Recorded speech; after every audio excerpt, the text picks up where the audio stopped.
I want to talk about not what witchcraft can do in this video, but what witchcraft cannot do.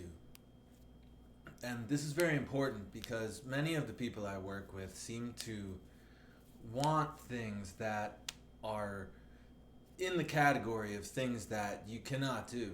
You cannot do. There are people that believe that yes, you can use witchcraft to do anything. And while there is a sort of truthness to that, it is a half truth that there are limiting factors.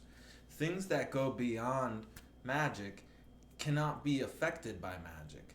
They can affect other circumstances that may later down the line affect it, but not really, not concretely. It's flimsy and it always goes back. So the first thing I'll mention is love. Witchcraft cannot create love. You cannot use magic to make someone love you or even to make you love yourself. And this goes to another one I'm going to bring up, but first we'll do this. So love is the ultimate force in life. It is the principle that guides and creates everything. Everything is done in love. You can't use a spell or use a ritual to bend the elements of this world into love because that's where they come from initially. It's the prime substance. So you can't work with that with magic except it being your main force. Like love is used in all witchcraft. You have to use the love you have to create your magic. So it makes no sense to use love to create love. It's you may as well just be loving. That's how you find love. That's how you create love, and that's how you get love, is by using love. It is a greater force than magic. I won't deny that. It's greater.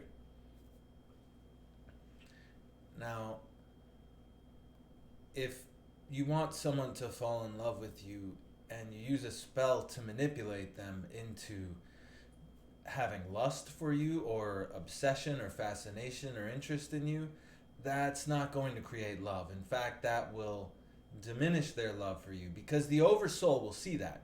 If you think you can bewitch somebody to want to be with you and their soul will miss that somehow, you're deluded. There is going to be repercussions because the soul will witness what you've done and it will lead them to dislike you.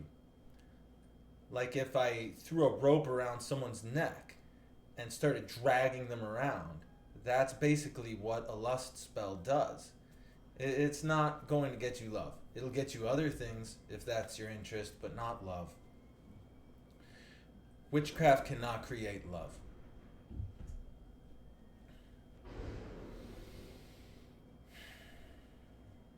Another thing, will. Witchcraft cannot create willpower. Willpower, again, is one of the ingredients you must use to work magic. You already need that to create the magic. So to find a magic that can increase your willpower is very difficult. There's other things you can do. There are crystals and elements and herbs and foods that you can eat that will help you to bring out your willpower. But in the end, that is coming from you. Your willpower is what you are.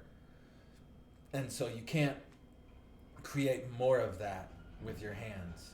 It'd be like me using my hands to make a third arm and with a hand on it. It just doesn't happen. It just doesn't happen. I have not seen somebody use magic to give themselves more willpower. There's things. There's rituals to give yourself confidence, strength, courage, might, energy, but that initial spark of will, the ability to act in this world, will always come from you. That will be your essence. If you have it, you have it. If you don't, you don't. You have to replenish it. And it's not through magic. This is kind of a back and forth truth because you can do things with magic that will give you the opportunity to replenish your will. like a fortune spell. Suddenly you have plenty of money and you don't have to work so hard, and then you can build up your willpower, but still, you could just as easily not. You'd be rich and have no will to do anything other than what you're told and what you think is going to help you keep your money. I've seen it. Plenty of wealthy people don't have any willpower. They're just thrust around by the will of their own money. Magic cannot create will. Now, going back on those two, there's other parts of these. With the love, magic cannot make other people love you, and so magic cannot make you love yourself.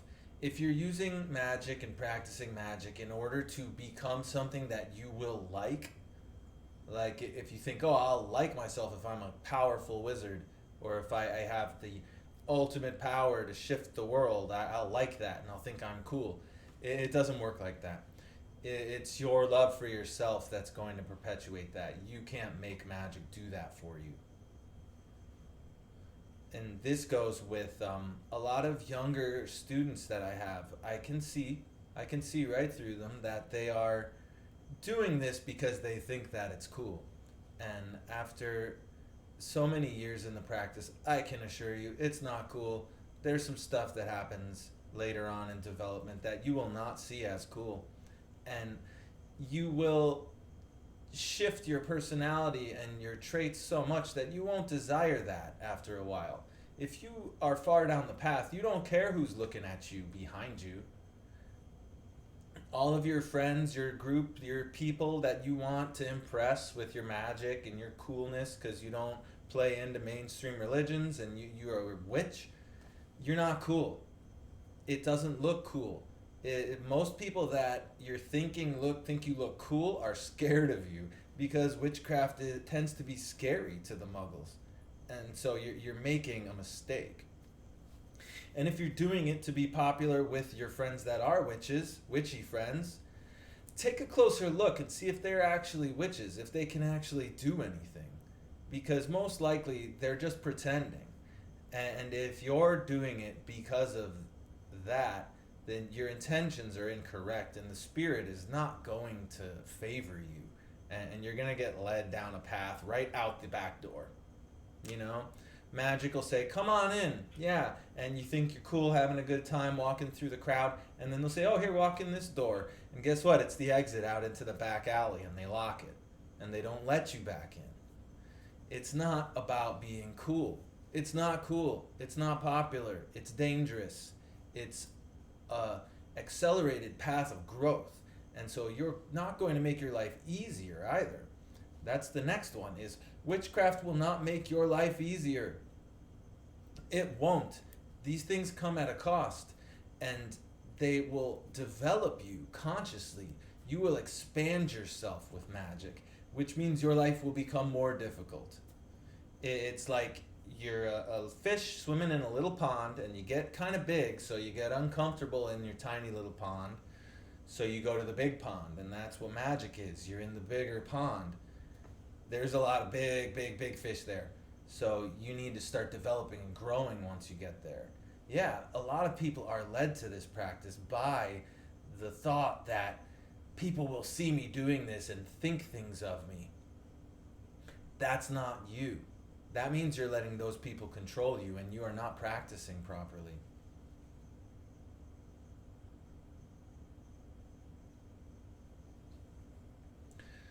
The next thing, witchcraft cannot affect the free will of another individual. Time and time again, I get people coming in saying they're in love with this person, they want them to love them. That is that person's free will. And that if sometimes with law issues, people will ask me for a ritual or a spell, or to even do a spell for them that's going to change the outcome of their legal issues. And while yes, you can bend those things, in the end, that is affecting the free will of other people. And so the best magic takes that into account. If you really want a spell to work, if you want it to happen, this is what's going wrong with most people's spells. People will go, it doesn't work. Magic doesn't work because I did this and it didn't work. That's because you tried to interfere with the free will of somebody else and it didn't work. Because that cuts it off. It has to be a pure thing from yourself and not in engaging other people's wills so strongly. If you really want a spell to work, you have to do it in secret because then nobody sees you do it. So, okay. Take this example. When I'm alone, when I'm alone doing my rituals, there's many things that happen that are unexplainable. And if somebody were to see one of those things, they would believe in magic immediately. I could take a straight up atheist person that believes only in absolute sciences that have been proven by our community of humans, and I could show them something that they'd go, oh my God, you're right. I had no idea. I thought the laws of reality were solid, and you've just shown me that they aren't. You just bent the laws of nature. But the truth is, I didn't. I didn't bend the laws of nature. I moved my will through nature, and nature played a game with me. It let me interact and engage in the laws of nature. Now, I can do that alone. And I can do it with people that I have trained and other witches that have seen similar things. It's very much once you're in that kind of mindset, your will is accepting of these things. But if I were to walk into a church right now and try and work magic in front of the pews, the audience, all of them are going to be resisting me. Not because they don't believe in magic, because they do. They believe in witchcraft. Western religions, Christianity, they believe that witchcraft exists. They just don't like it. They think it's wrong. So they will be resisting me.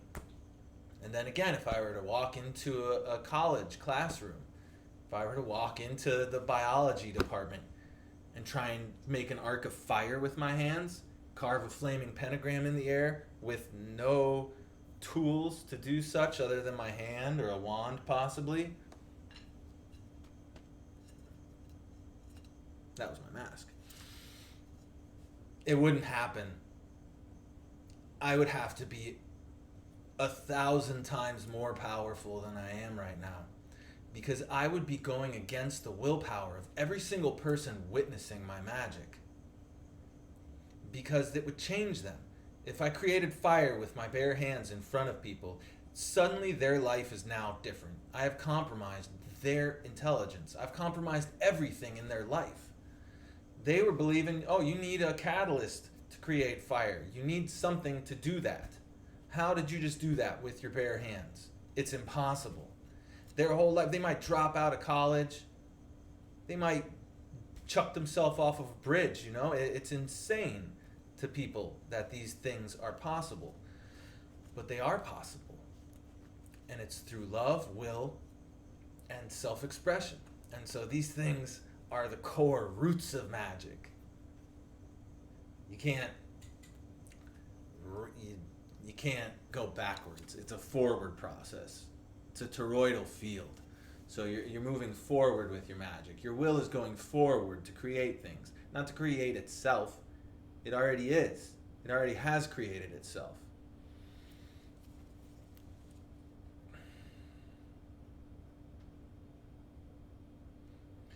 When you work magic, attempt to do it quietly and subtly so that it's not affecting other people. Then you'll get your results. And if you have to affect other people with your magic, do it in a subtle way where they can make it out to be whatever they want. So another example. Somebody was doing offensive things, being inappropriate in my neighborhood and doing harmful things to me and my girlfriend. So it's a simple thing to apply a hex to ward off the effects of other people in your life because they have infringed upon your willpower. Once again, now we're going to the other side of it. See, so if I'm trying to press on the will of someone else, there's going to be resistance and the magic isn't going to flow easily.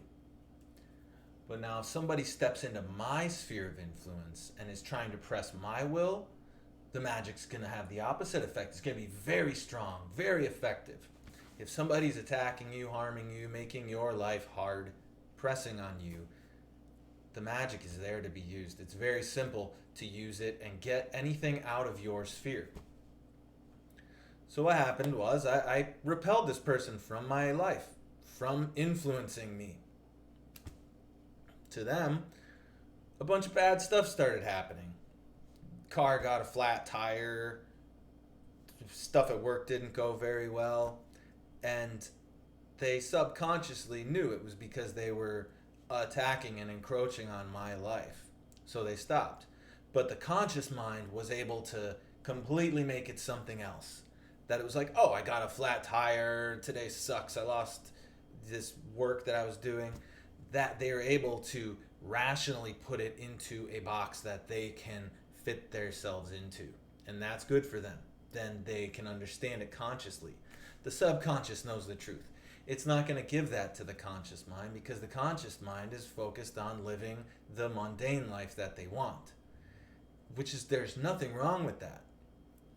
You see? And so the power to influence each other is very strong. Just normally. So magic doesn't need to do that. You don't need to go out and try and change people and make the people that are hurting you hurt. It'll happen naturally if you just stay open to magic. There's a light and dark side to it all, and it has to be inside of you. There has to be a balance of yin and yang. It's not good and bad. It's dark and light, which are both useful and both functional parts of the whole.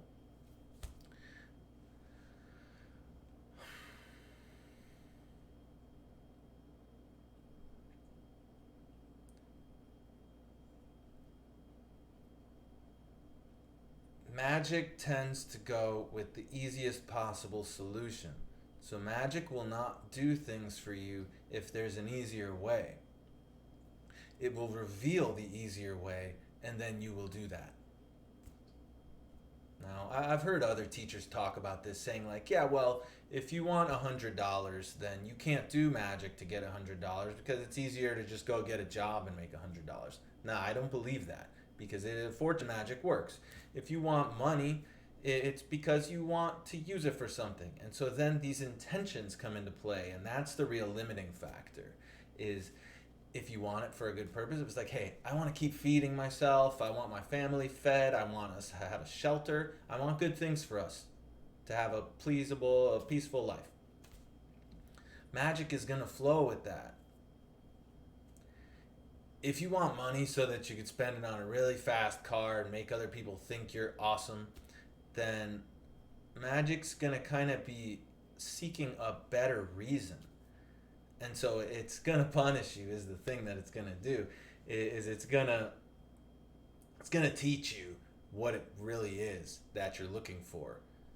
So you will come into contact with why you need this so much, why you need other people's gratification, and you're gonna have a bad time. It's got to be pure. Magic has to be used for pure reasons. And so another thing magic cannot do is it cannot corrupt. Magic cannot corrupt you. It's your own human nature that corrupts you. And in the end, even dark magic, even powerful spells that would have negative effects on things are not going to corrupt you. Only you can corrupt you.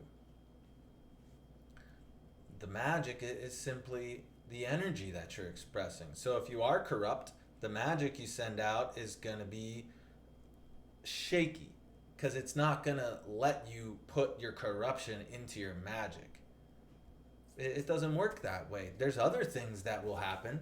Entities, spirits, demons, things like that. They'll take part in what you're doing and they'll assist you and make those things happen, and you'll think it's magic.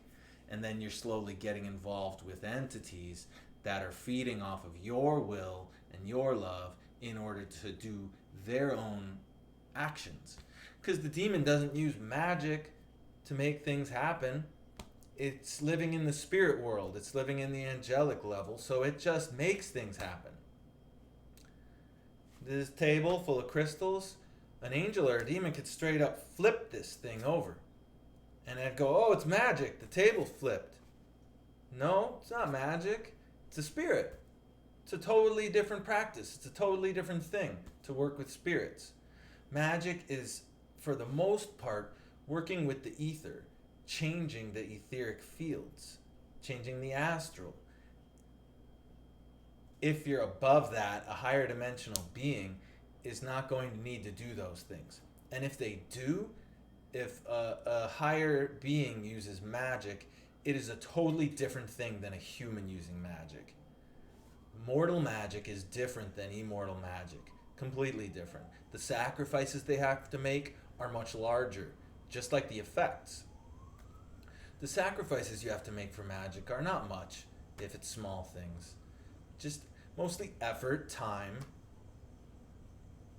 If you're working with gods and deities, some sort of offering. If you work with dragons, then just basically interchanges, acknowledgement. That's basically all that they're going to want. But those things are, as I said, a different branch of magic than just the traditional working with the ethers, altering the energies. If you work with deities and spirits and angels and demons, that's different than magic. I hear people call it magic, but that's more like business. Because it's not, you're not really doing anything except using magic to summon the entity, and then you're having an exchange. You're not doing anything, they are. It's very different.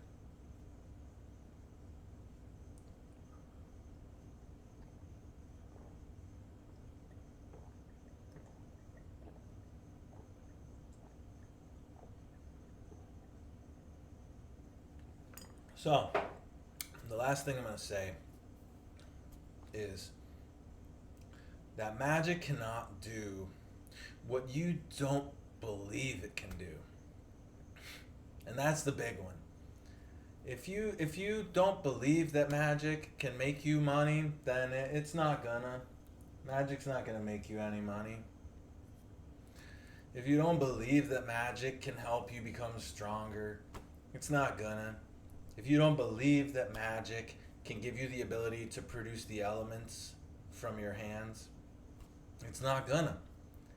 And so, love, will, belief, all of these things are greater than magic, and they're the source of magic. So magic can't affect that. It can't even see it really, because it's coming out from it. Like if there wasn't a video camera, I wouldn't see what's behind me right now to affect it. And I could hit it. I could hit what's behind me, but I'm not going to have any aim or anything, and it's going to be more prepared than I am. These higher forces, they're higher for a reason. They're greater, they're smarter, they're wiser, they're more clever, they're better. So let them be that. Let them be the guiding forces. It's like a tree growing out of soil. It needs that soil, and it returns to that. So let that be the case. Don't overthink all of this. Just let your magic flow, be calm, and watch what it can do. And then you'll have belief that it can do that, and it'll show you more. Keep calm with it. Be peaceable with your magic.